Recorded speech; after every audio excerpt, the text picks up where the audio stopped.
Bonjour à tous et bienvenue dans ce deuxième podcast. Aujourd'hui, nous allons vous parler de l'histoire et des chiffres à propos de l'avortement.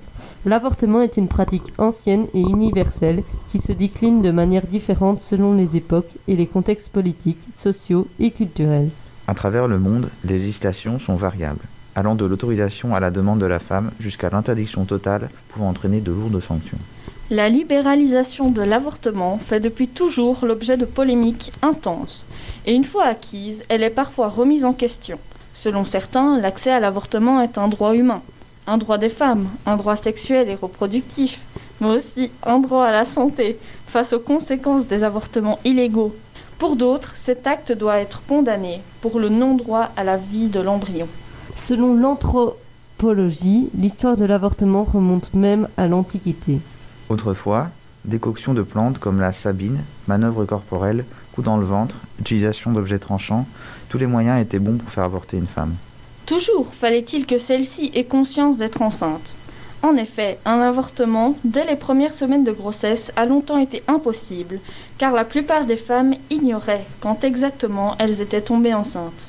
Le signe certain de la grossesse était le moment où la mère sentait le bébé bouger, soit vers le 4e mois.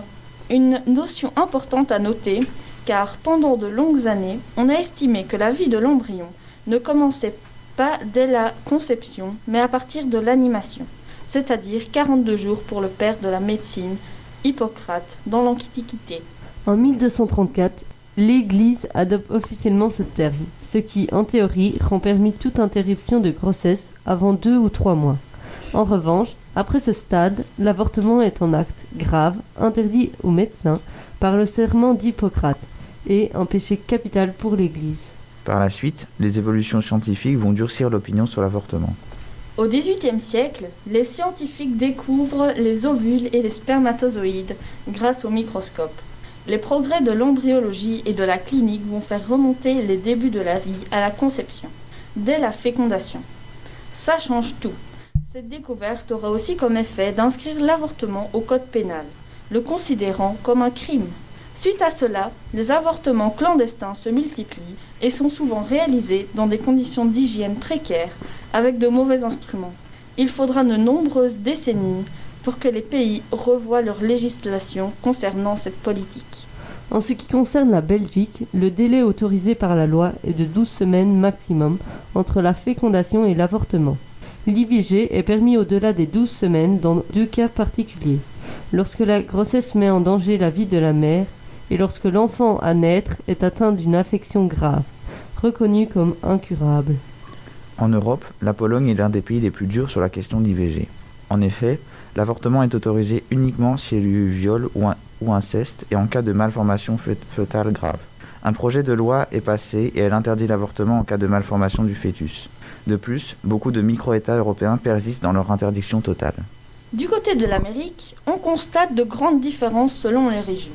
Bien que l'avortement soit légal aux États-Unis depuis 1973, les Américaines n'ont pas le même accès à l'avortement selon les États. De plus, au Chili, le droit à l'avortement est partiel, seulement en cas de viol ou de mise en danger de la vie de la mère ou du fœtus, tandis que d'autres pays l'interdisent fermement, comme le Salvador, le Nicaragua, le Suriname, la République dominicaine et Haïti. En Asie, seules les îles Palaos et les Philippines l'interdisent, et en Afrique, les pays contre le droit à l'avortement sont majoritaires.